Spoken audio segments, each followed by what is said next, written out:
வணக்கம் தோழர்களே. அடக்குமுறை அழியட்டும், அறிவியல் வெல்லட்டும். இன்றைய நம்முடைய நிகழ்வுக்கு அன்போடு வரவேற்கிறேன். இன்றைக்கு நாம் பார்க்க இருக்கும் அறிவியலின் மகா வாசகத்தை வழங்கியிருக்கும் மாமனிதர் மரியாதைக்குரிய பிரான்சிஸ் அர்னால்ட் அம்மையார். இவர் 2018 ஆண்டுக்கான வேதியியலுக்கான நோபல் பரிசை பெற்றவர். கலிஃபோர்னியா இன்ஸ்டிடியூட் ஆஃப் டெக்னாலஜியில் லீனஸ் பாலிங் ப்ரொஃபஸராக இருக்கிறார். இவர் நூற்றுக்கணக்கான இவருடைய பேப்பர்ஸ் பார்த்தீங்கன்னா கூகுள் ஸ்காலரில் நீங்கள் வாசிக்கலாம். கெமிக்கல் என்ஜினியராக அறிமுகமாகி நோபல் லோரேட்டாக உயர்ந்தவர். டார்வினுடைய பரிணாம தத்துவத்தை ஆய்வகத்தில் நிரூபித்து காட்டியவர். அது எப்படின்னு கேட்குறீங்களா? நுண்ணுயிரிகளை கொண்டு ஒரு சேம்பரை உருவாக்கி சரியான கெமிக்கல் மற்றும் இதர சூழல்களை உருவாக்கினால் எப்படி பரிணாம வளர்ச்சி பெற்று 148வது சந்ததி அது அடுத்த உயிரியாக உருமாறுகிறது என்பதை ஆய்வகத்திலேயே நிரூபித்து அதற்காக நோபல் பரிசு பெற்றவர் தான் மரியாதைக்குரிய பிரான்சிஸ் அர்னால்ட். பிரான்சிஸ் அர்னால்ட் அம்மையார் வியட்நாம் யுத்தம் என்பதை நோக்கி அமெரிக்கா அடியெடுத்து வைத்த பொழுது கல்லூரி மாணவியாக இருந்தார். இவர் தன்னுடைய கல்லூரி மாணவிகளையெல்லாம் ஒன்றிணைத்து சாலையில் இறங்கி வியட்நாம் யுத்தத்தை அமெரிக்கா கைவிட வேண்டும் என்று போராடியவர்களில் ஒருவர். இதற்காக அவர் கல்லூரியிலிருந்து டிராப் அவுட் ஆனார். சில பார்களிலெல்லாம் வெயிட்ரஸ் என்கின்ற வகையிலான வேலைகளெல்லாம் பார்த்து பிறகு ஒரு பொறியியலாளராக நுழைந்த பிறகு ஒரு ஆய்வுக்கூடத்தில் தன்னுடைய வாழ்க்கையை அர்ப்பணித்து கண்டுபிடிப்பை நிகழ்த்தி நோபல் பெற்றவர். சமீபத்தில் இவருடைய நோபல் உரையை தமிழிலே மொழிபெயர்த்திருந்தேன்.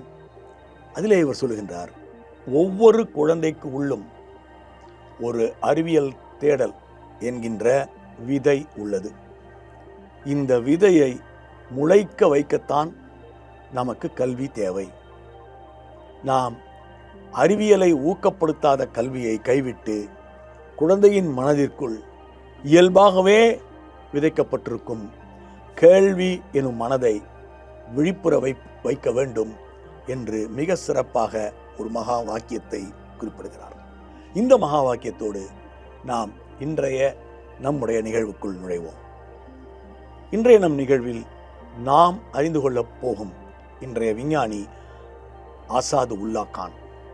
ஒரு இஸ்லாமியர் என்பதால் விஞ்ஞானிகளை புறக்கணிப்பது இன்றைக்கு ஒன்றிய அரசினுடைய ஒரு நிலைப்பாடாக உள்ளது.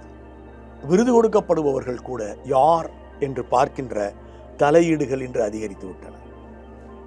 இது வெறும் பத்மஸ்ரீ விருது மட்டுமல்ல, சாகித்ய அகாடமி வரை அனைத்து விருதுகளிலும் எதிரொலித்துக் கொண்டிருக்கிறது.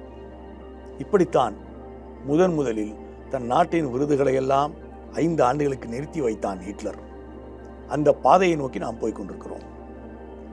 அதனால தான் அடக்குமுறை ஒழியட்டும், அறிவியல் வெல்லட்டும் என்று நாம் முழங்குகின்றோம்.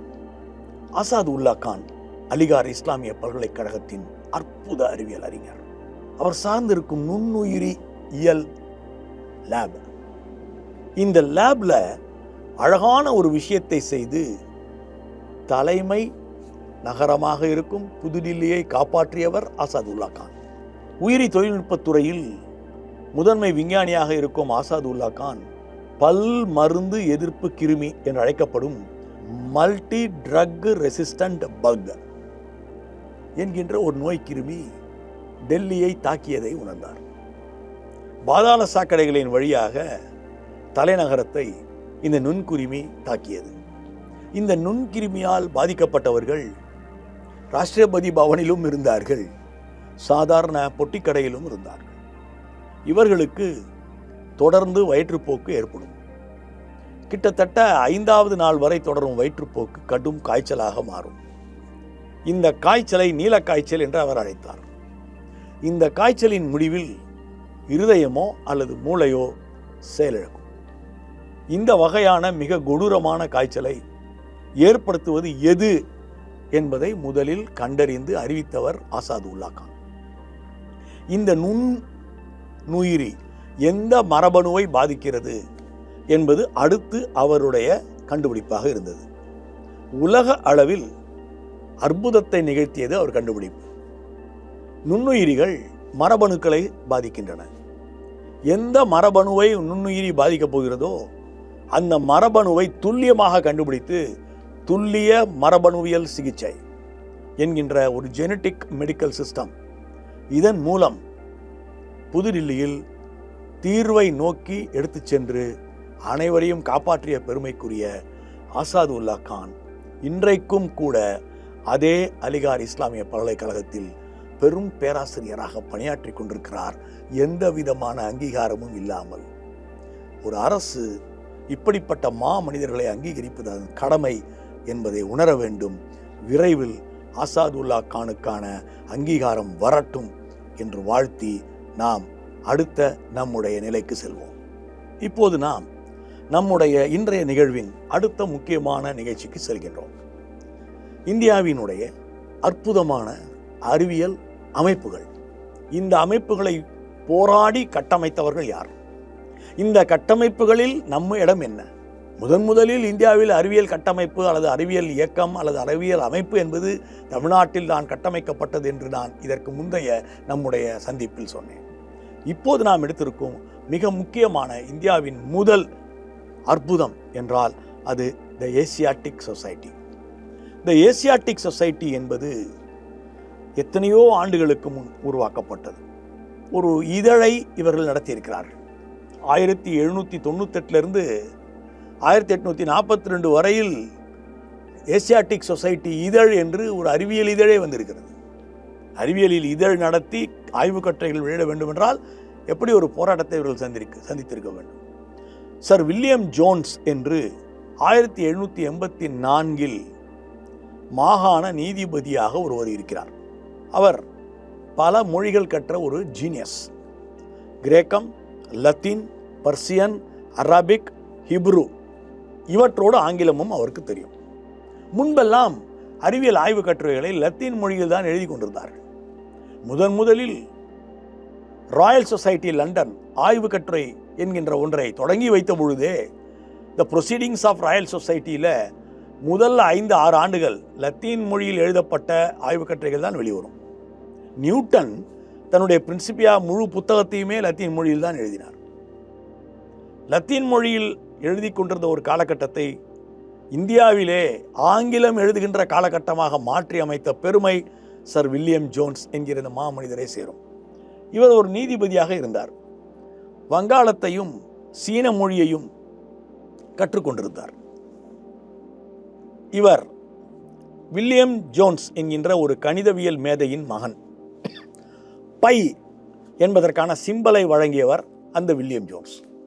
இந்த வில்லியம் ஜோன்ஸ் அவருடைய மகன் இந்தியாவுக்கு கிழக்கிந்திய கம்பெனியால் வரவைக்கப்பட்டு நீதிபதி ஆக்கப்பட்டவர். கிட்டத்தட்ட ஆக்ஸ்போர்டு பல்கலைக்கழகத்திலே கல்வி கற்றுவிட்டு இங்கு வந்தவர். ஹிஸ்டரி ஆஃப் நாதர் ஷா என்கிற புத்தகத்தை ஆங்கிலத்திலே பெர்சியத்திலிருந்து மொழிபெயர்த்த பெருமை வில்லியம் ஜோன்ஸை சேரும். கிட்டத்தட்ட 23 வயதிலே இந்தியா வந்த அவர் இந்தியாவில் அண்ணா மாரியா ஷிப்லே என்கிற ஒரு பெண்மணியை திருமணம் செய்து கொள்கிறார். அண்ணா மாரியா ஷிப்லே ஆர்க் பிஷப்பின் மகள். அவருக்கு ஆர்டிஸ்டிக் ஸ்கில்ஸ் நிறைய இருந்தது. எந்த ஒரு டாக்குமெண்ட்டை பார்த்தாலும் அவர் அப்படியே வரைந்து விடுவார். அவருக்கு பெரிய விருப்பம் என்னவென்றால் இந்தியாவை இங்கிலாந்துக்கு அறிமுகம் செய்ய வேண்டும். இந்தியாவை இங்கிலாந்துக்கு நாம் சரியாக அறிமுகம் செய்ய வேண்டும் என்றால் இங்கே இருக்கக்கூடிய கலாச்சார கூறுகளை பற்றி நாம் நிறைய ஆய்வு செய்ய வேண்டும். இங்கே இருக்கக்கூடிய அறிவியல் பின்னணியை பற்றி ஆய்வு செய்ய வேண்டும். இதற்கு ஒரு அமைப்பு வேண்டும் என்று ஷிப்லே அம்மையார் கேட்டவுடன் அதற்கான அமைப்பாக வில்லியம் ஜோன்ஸ் உருவாக்கியது தான் த ஏசியாட்டிக் சொசைட்டி, ஒரு பெண்மணியால் உருவான அமைப்பு. இந்த சொசைட்டியில் ஆரம்ப காலத்தில் ஆங்கிலேயர்கள் மட்டுமே இருந்தார்கள். பிற்காலத்தில் ராபர்ட் சேம்பர்ஸ் என்கின்ற ஒரு கட்டிடத்தில் இதற்கான கூட்டங்கள் நடத்தப்பட்ட பொழுது அங்கே இணைந்து கொண்டவர் நம்முடைய ராஜாராம் மோகன் ராய் அவர்கள். ராஜாராம் மோகன் ராய் அங்கே இணைந்த பொழுது லண்டனின் ராயல் சொசைட்டி போலவே கூட்டங்கள் நடத்த வேண்டும் என்று முடிவு செய்தார்கள். அப்படியானால் அவர்களுக்கு ஒரு நூலகம் தேவை. இந்த நூலகத்தை கட்டமைப்பதற்கு இந்தியாவின் பெரிய பணக்காரர்களை எல்லாம் அணுகி அவர்களிடமிருந்து கணிசமாக ஒரு தொகையும் பெற்றுக் கொடுத்தார் ராஜாராம் மோகன் ராய். அந்த நூலகத்தில் ஒரு நூலகர் தேவை. அங்கேதான் நம்முடைய ராஜேந்திரலால் மித்ரா நுழைகிறார். ராஜேந்திரலால் மித்ரா இந்தியர், சாதாரண ஒரு நடுத்தர குடும்பத்தில் பிறந்தவர், படித்தவர். அவர் அங்கு நூலகராக பணிபுரிய அமர்த்தப்படுகிறார். இப்போ வில்லியம் ஜோன்ஸ் 47 வயதில் இறந்து விட்டார். அதன் பிறகு அந்த இடத்திற்கு ஜேம்ஸ் பிரின்ஸ் என்பவர் ஒருவர் வருகிறார். ஜேம்ஸ் பிரின்ஸோடு இணைந்து இந்தியாவிலேயே தங்கி அந்த அமைப்பை நான் பார்த்து கொள்கிறேன் என்று சிப்லே அம்மையார் பிடிவாதமாக இந்தியாவிலேயே தங்கிவிட்டார். இந்த அமைப்பு தொடங்கப்பட்ட பொழுது என்ன செய்தார்கள் என்றால், 15 நாட்களுக்கு ஒரு முறை ஒரு ஆய்வு கட்டுரை சமர்ப்பிப்பதற்கு அந்த நூலகத்திலே ஒன்று கூடுவார்கள். உலகெங்கிலும் இருந்த பல புத்தகங்களை நூலகத்திலே கொண்டு வந்து வைத்து அதன் நூலகராக ராஜேந்திரலால் மித்ரா இருந்ததால் அவர் கணிசமான அளவிற்கு அந்த கூட்டங்களிலும் கலந்து கொள்ள அனுமதிக்கப்பட்டார். இந்தியர்களுக்கென்று தனியாக ஒரு மரியாதை எப்போது வந்ததென்றால், இந்த ஜேம்ஸ் பிரின்ஸ் தலைமையில் ஒரு கூட்டம் நடந்த பொழுது அந்த கூட்டத்தில் லெப்டினன்ட் கர்னல் ஷாக்லே என்பவர் ஒரு பேப்பர் ப்ரெசன்ட் பண்ணுறார். அதில் நிறைய பிழைகள் இருந்தன. இந்த பிழைகளை நான் பேசலாமா என்று கேட்டு ராஜேந்திரலால் மித்ரா அந்த கட்டுரைக்கான பிழை திருத்தத்தை அறிவிக்கிறார். இதெல்லாம் தப்பு, இந்த இடம் இப்படி இருந்திருக்கலாம், இது இங்கே இருக்கக்கூடிய புத்தகங்களை நான் வாசித்து சொல்கிறேன், இதன்படி இவர்களுடைய இந்த கருத்து தவறானது என்று அந்த பேப்பர் ப்ரெசன்ட் பண்ணுறதுக்கு அவர் எவ்வளோ நேரம் பேசினாரோ அதை விட பிழையை கண்டுபிடித்து மித்ரா அதிக நேரம் பேசிவிட்டார். இதன் காரணமாக பிரின்ஸ் ரொம்ப அவர் மீது இம்ப்ரெஸ் ஆகி அவர் மிக அருமையாக அவரை அழைத்து, இவர் ஒரு நம்முடைய இந்த ஆய்விதழை நடத்துவதற்கு இவர்தான் சரியான நபர் என்று ராஜேந்திரலால் மித்ராவிடம் அந்த ஆய்வு இதழை நடத்தும் பெருமைக்குரிய அந்த பணியை ஒப்படைக்கிறார். இந்த ஆய்வு இதழ் இந்திய ஆய்வு இதழாக மாறியதற்கான காரணங்களில் மித்ரா ஒருவர். இந்த Charles Wilkins, Robert chambers, Alexander Hamilton என்ற ஆங்கிலேயர்கள் இருந்தாலும் ராஜாராம் மோகன் ராய், துவாரகநாத் தகூர் மற்றும் ராம் கமல் சென் இவர்களோடு இணைந்து இந்தியர்களுக்காக அற்புதமாக அந்த ஆய்வு இதழை 17 ஆண்டுகள் ராஜேந்திரலால் மித்ரா நடத்தினார். மித்ரா தான் இந்தியாவின் முதல் வரலாற்று அறிஞராகவும் இருந்தார். இந்த ஏசியாட்டிக் சொசைட்டி இன்று கடுமையான பாதிப்பில் உள்ளது. இந்த ஏசியாட்டிக் சொசைட்டி என்கிற ஒன்று இருந்து அங்கே ஆய்வு கட்டுரைகள் வழங்கப்பட்டதன் காரணமாகத்தான் அசோகர் என்கிற ஒரு ராஜா இந்தியாவை ஆண்டிருக்கிறார். அவர் பௌத்த மதத்தை தழுவினார். பௌத்த மதத்தினுடைய ஆட்சி இந்தியாவில் நடந்தது என்பதே வெளிச்சத்திற்கு வந்தது. இல்லை என்றால் ஆரிய மாயைக்குள் நாம் அனைவருமே கிடந்திருப்போம். அப்படிப்பட்ட சூழ்நிலையில் இன்றைக்கு என்னவெல்லாம் அந்த மியூசியத்தில் உள்ளது? த ஏசியாட்டிக் சொசைட்டி மியூசியத்தில் பாதுஷா நாமா நூலின் ஒரிஜினல் உள்ளது. அக்பர் நாமா புத்தகத்தின் ஒரு முழு காப்பி உள்ளது. மைக்ரோ ஃபிலிம்ஸ் கிட்டத்தட்ட 3,700,000 மைக்ரோ ஃபிலிம்ஸில் அவங்க ஒரு காலத்தில் நம்முடைய ஆட்கள் ஷாஜஹான் காலத்தில் இருந்து இன்று வரையிலான காலகட்டத்தினுடைய புத்தகங்கள் பேணப்படுகின்றன. ஜஹாங்கீர் படமாக வரைந்த 700 பறவைகளினுடைய அற்புதங்கள் அங்கு காணப்படுகின்றன. ஷாஜஹான் கையொப்பமிட்ட ஷாஜஹான் நாமா என்கிற சுயசரிதை புத்தகமும் அந்த நூலகத்தில் பேணப்படுகிறது. இது அழிந்துவிடக்கூடாது. இவற்றை நாம் பாதுகாக்க வேண்டும். எப்படியாவது ஏசியாட்டிக் சொசைட்டி மியூசியத்தை மீண்டும் ஒன்றிய அரசு காப்பாற்ற வேண்டும் என்கிற அறைகூவலை நாம் விடுக்க வேண்டும். இன்றைக்கு நாம் பார்க்க இருக்கும் அற்புதமான புத்தகம் இதுதான், the black pioneers of science invention. கருப்பின மக்கள், அவர்களுடைய அறிவியல் கண்டுபிடிப்புகள். உலகத்தின் பிரம்மாண்ட அறிவியல் கண்டுபிடிப்பு என்று மார்த்தட்டி கொள்ளும் வெள்ளையர்களின் கண்டுபிடிப்புக்கு பின்னால் எல்லாம் ஒரு கருப்பர் இருக்கிறார் என்று இந்த புத்தகம் வாதிடுகிறது. இந்த புத்தகம் 262 பக்கங்கள் கொண்ட மிக அழகான புத்தகம். ஹாப்பர் கொலின்ஸ் இந்த புத்தகத்தை போஸ்டனில் இருந்து வெளியிட்டிருக்கிறது.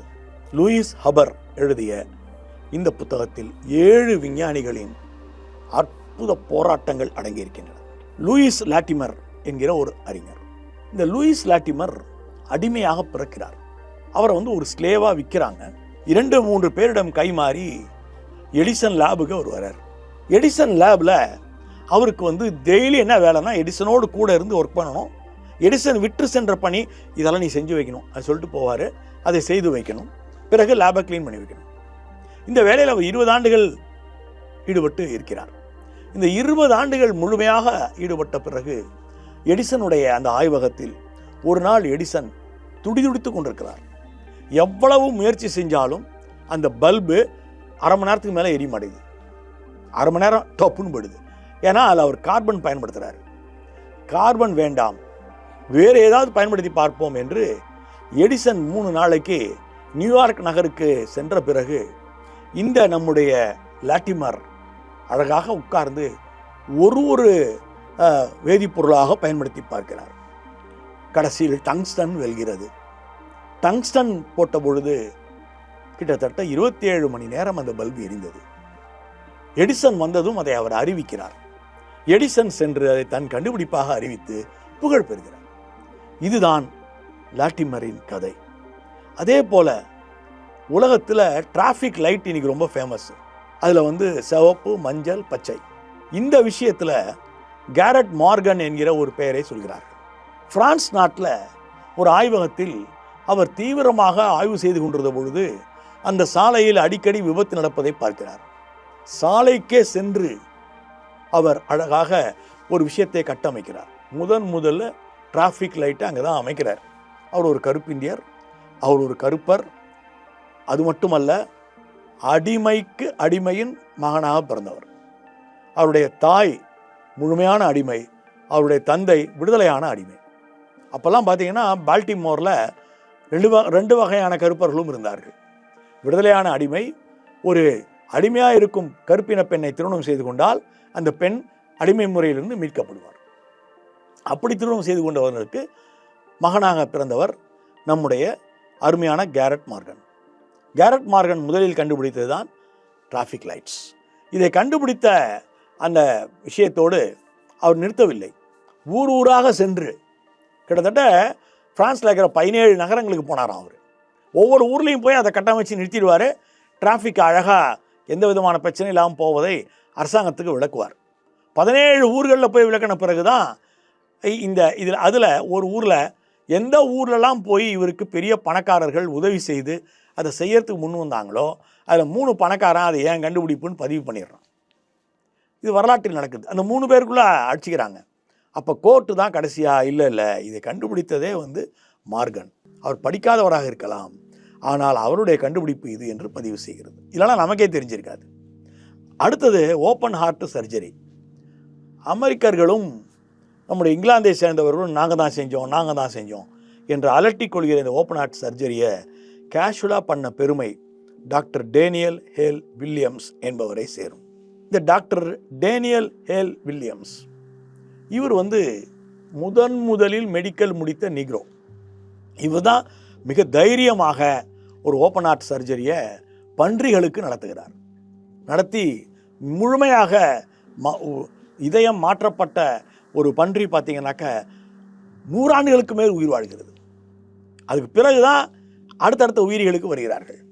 கடைசியாக மனிதனுக்கு செய்யும் பொழுது கூட கூட்டு வச்சுக்கிறாங்க இவர் தான் அடிப்படையில் அந்த ஆப்ரேஷன் டேபிள் நடத்துகிறார். ஆனால் அந்த ஆஸ்பத்திரிக்கு சொந்தக்காரரான இன்னொரு டாக்டர் தன் பெயரில் அந்த கண்டுபிடிப்பை நிகழ்த்திக் கொள்கிறார். இது வழக்கமாக நடக்கின்ற ஒரு இருட்டடிப்பாக இருக்கிறது. பிளாக் எடிசன் என்று அழைக்கப்பட்ட கிரனைல் வுட்ஸ் என்கிற ஒரு மனிதரை பற்றி இந்த புத்தகம் பேசுகிறது. டெலிஃபோனை உண்மையில் கண்டுபிடித்த மாமனிதர்.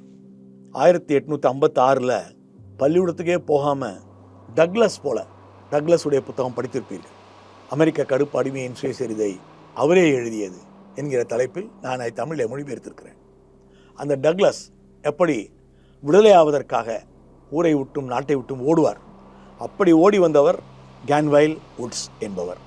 இந்த கேன்வைல் வுட்ஸு ஸ்லேவரியிலிருந்து தப்பி என்ன பண்ணுறாரு, தானே தனக்குத்தானே எழுத படிக்க கற்றுக்கொள்கிறார். பிறகு ஃபயர்மேனாக சேருகிறார். அப்போது இந்த ரயில்வேஸ் தான் இவருடைய பெரிய இடம், வேலை பார்த்த இடம். இந்த ரயில்வேஸில் ஒரு ஸ்டேஷன்லேருந்து இன்னொரு ஸ்டேஷனுக்கு கம்பி இல்லாமல் எப்படி பேசுவது, அதற்காகத்தான் டெலிஃபோன் உருவாக்கப்பட்டது. ஆனால் காது கேளாதவர்கள் பேசுவதற்காக கிரஹாம் பெல் உருவாக்கினார் என்று அவருக்கு பேர் போய்விட்டது. உண்மையில் டெலிஃபோன் கண்டுபிடிக்கப்பட்டது ரயில்வே ஸ்டேஷன் 2-3 ஸ்டேஷன் நடுவில் ஒயர் இல்லாமல் பேசிக்கொள்ளத்தான். ஒயரை கொடுத்து ஒர்க் பண்ணி 2 முக்கியமான ஸ்டேஷனுக்கு நடுவில் பேசுவது, அந்த பக்கம் கேட்கிறது, என்று ரயில் சிக்னலாக உருவாக்கப்பட்ட அற்புதம் டெலிஃபோன். அதை வழங்கியவர் கேன்வைல் வுட்ஸ் என்கிற ஒரு அறிஞர். இந்த எலக்ட்ரிக் ட்ரெயின், அப்புறம் ஆஸ்பத்திரியில் இப்போ பயன்படுத்துகிறோம்ல குழந்தைங்க பிறந்தோன்னே வைக்கிறதுக்கு இன்குபேட்டர், இவற்றையெல்லாம் கொடுத்த பெருமை நம்முடைய கருப்பின மனிதர்களைத்தான் சேரும். எட்வர்ட் ரிச்சர்ட் ரா எப்படி 2ஆம் உலக யுத்தத்தின் பொழுது முழுமையாக மனித ரத்தத்தையே மாற்றி விடலாம், பிளட் டிரான்ஸ்ஃபியூஷன், உங்களுக்கு புற்றுநோய் வந்து விட்டால் முழு பிளட்டையும் எடுத்துகிட்டு வேறு பிளட்டு கொடுத்தாலே உங்களுக்கு சரியாக போயிடும், இதை கண்டுபிடித்தார் என்பது வரையில் இந்த புத்தகம் மிகப்பெரிய ஒரு அற்புதம். கருப்பின கண்டுபிடிப்பாளர்களை முதல் முறையாக அறிமுகம் செய்கின்ற ஒரு அறிவியல் அற்புதம் இந்த நூல். அறிவியலை வாசிப்போம், அடக்குமுறை ஒழியட்டும், அறிவியல் வெல்லட்டும். நன்றி.